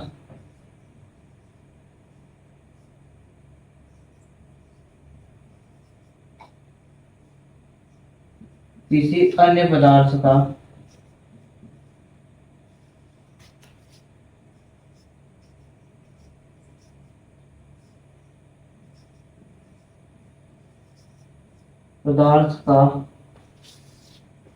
अपचयन कराता है, क्या अपचयन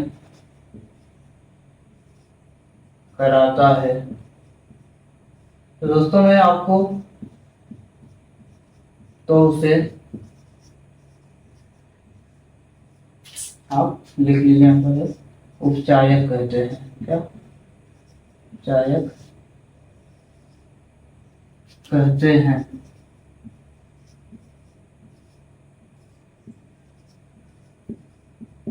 दोस्तों यहाँ जैसे में देख लीजिए जल्दी से।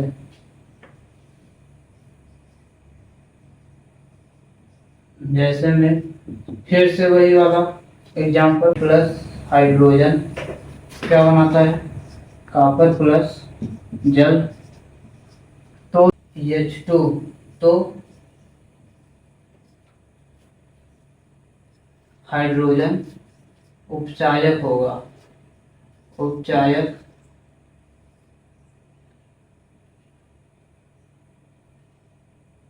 होगा।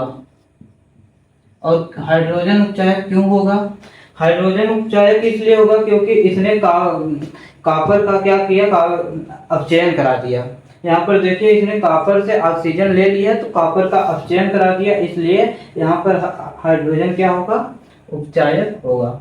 ठीक है, तो अपचायक इंग्लिश क्या होती है, रिड्यूसिंग एजेंट।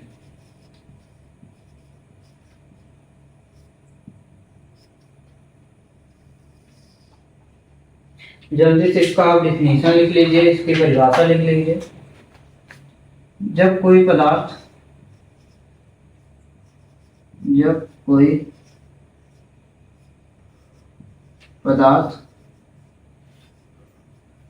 किसी अन्य पदार्थ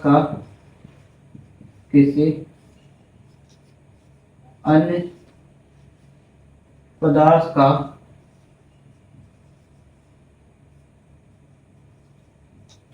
उपचयन करता है, क्या करता है, उपचयन कराता है, तो उसे अपचायक कहते हैं, अपचायक कहते हैं। दोस्त इसका भी उदाहरण वही होगा जैसे में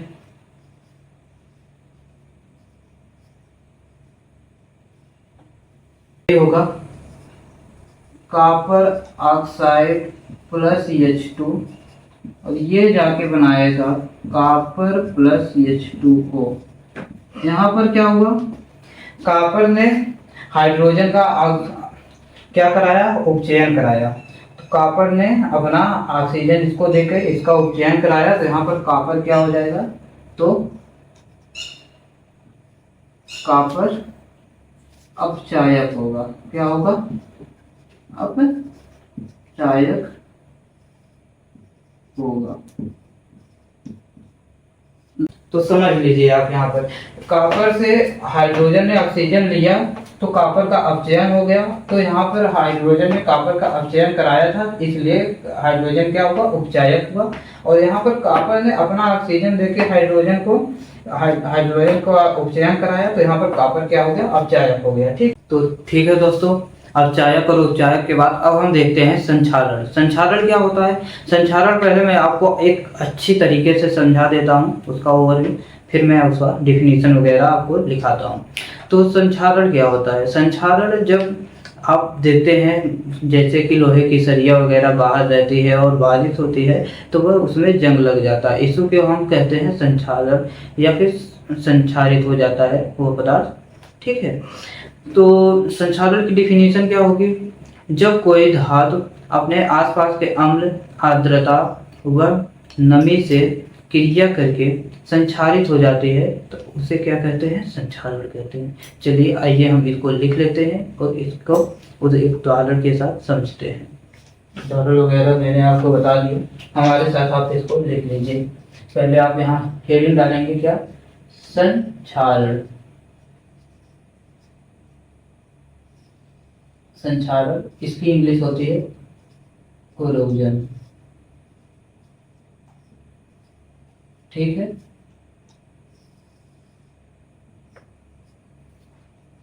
तो संक्षारण की डेफिनेशन हम लिख लेते हैं। जब कोई धातु क्या, जब कोई धातु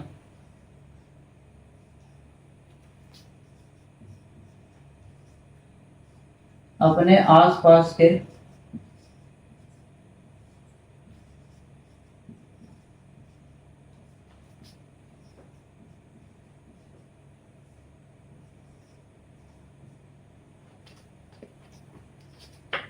आर्द्रता, अम्ल आदि के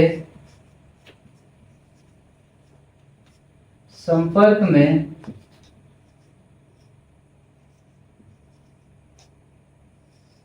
आती है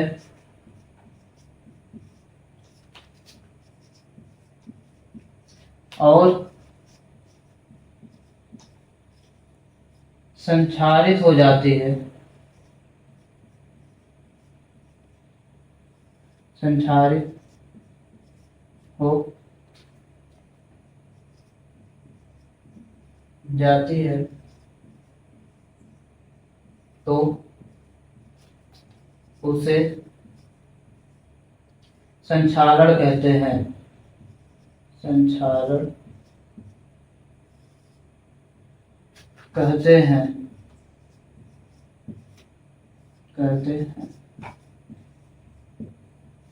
तो यहाँ पर जैसे होगा, आप इसका उदाहरण देख लीजिए। जैसे सबसे प्रसिद्ध उदाहरण है इसका, लोहे में जंग लगना। लोहे में जंग लगना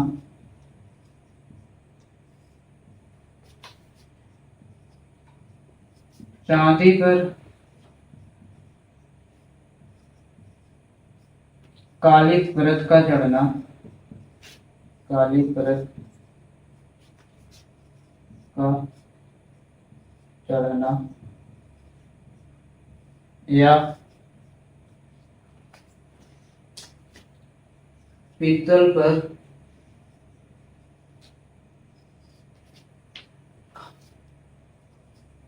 हरे रंग का दिखना आदि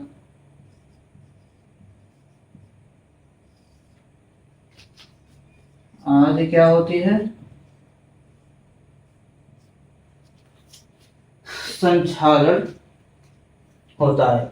तो लोहे में जंग लग जाती है जब यह आसपास के अम्ल आर्द्रता जैसे कि पानी वगैरह और वायु से संपर्क में आती है लोहा, तो संक्षारित हो जाती है। सेम वही चीज होता है हमारी चांदी के साथ, सेम वही चीज होता है पीतल के साथ। ठीक है, तो इसके हम उपाय देख लेते हैं।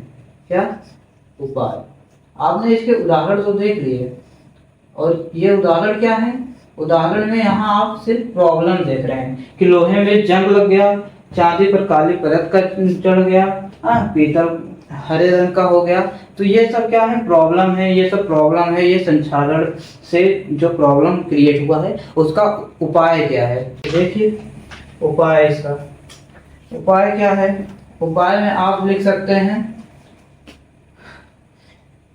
वस्तुओं के या फिर धातु को पेंट करना। क्या? पेंट करना, पेंट करना, ग्रीस लगाना।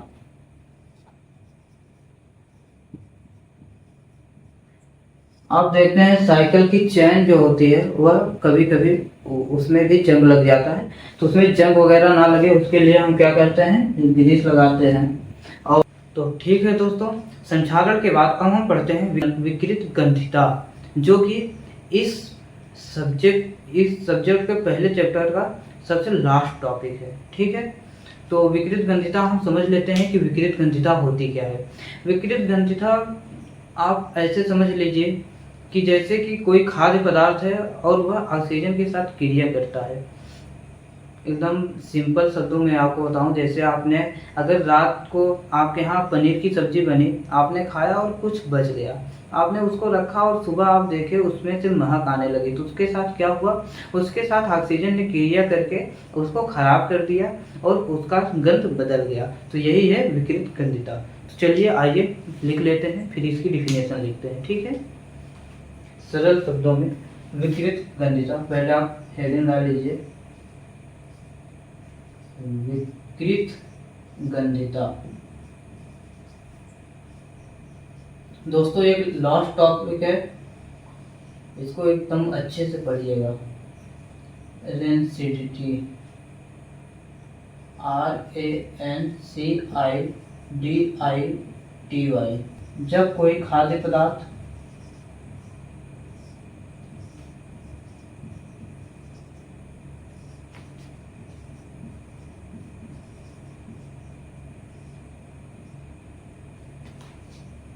ऑक्सीजन के साथ, जब कोई खाद्य पदार्थ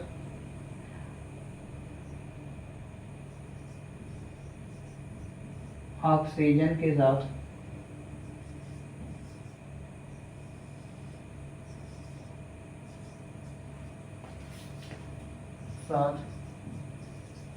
क्रिया करके, क्या क्रिया करके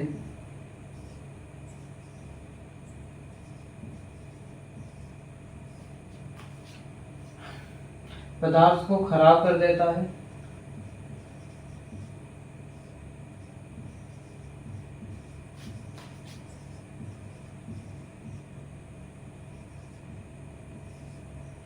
खराब कर देता है या खराब कर देता है,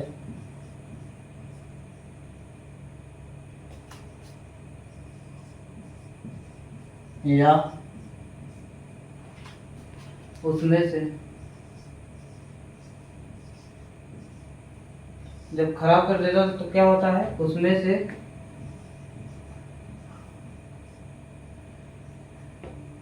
गंध आने लगती है,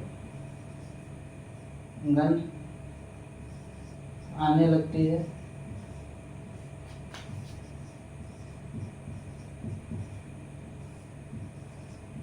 और उसका स्वाद बदल जाता है, और उसका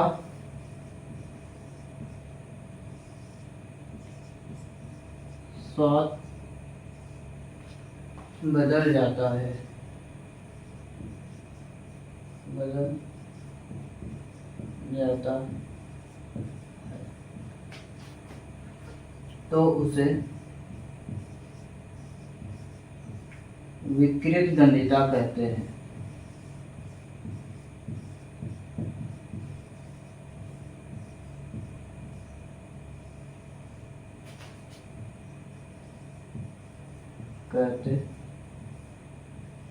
या फिर दोस्तों अगर हमको एक और किताब वाली डिफिनेशन याद आ रही है, उसको आप लिख लीजिए कि जब कोई तेल या वसा युक्त खाद्य पदार्थ ऑक्सीजन के साथ क्रिया करता है और वह खाद्य पदार्थ का स्वाद और गंध बदल देता है, तो उसे विकृत गंधिता कहते हैं। क्या, जब कोई वसा युक्त या तेल युक्त खाद्य पदार्थ ऑक्सीजन के साथ क्रिया करके उस पदार्थ का गंध या फिर स्वाद बदल देता है, उसे विकृत गंधिता कहते हैं, ठीक है। अब जैसे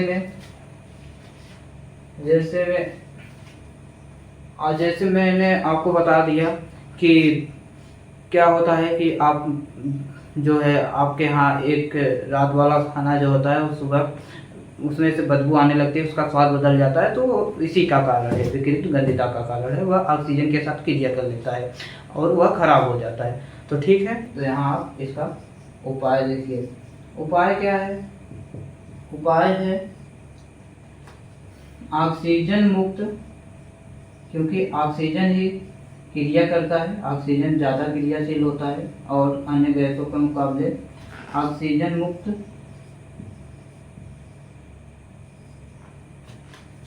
पैकेट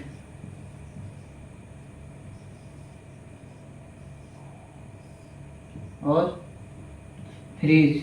आप देखते हैं कि फ्रिज में रखा हुआ सामान काफ़ी दिन तक ठीक ठाक पड़ा रहता है, फ्रिज। और होता है वायु युक्त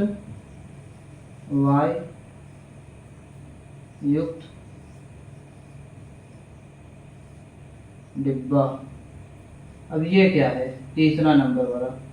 तो पहले तीसरा नंबर वाला आप समझ लीजिए कि तीसरा नंबर वाला वायुयुक्त डिब्बा क्या है कि जैसे आपके घर में अचार बनता है तो उसमें एक कड़क ढक्कन लगाया जाता है ताकि उसमें हवा वगैरह ज़्यादा न जा पाए और वह अचार काफ़ी दिन तक सही सलामत रह ले, हाँ सही से रह ले, वह ऑक्सीजन के साथ क्रिया न करे।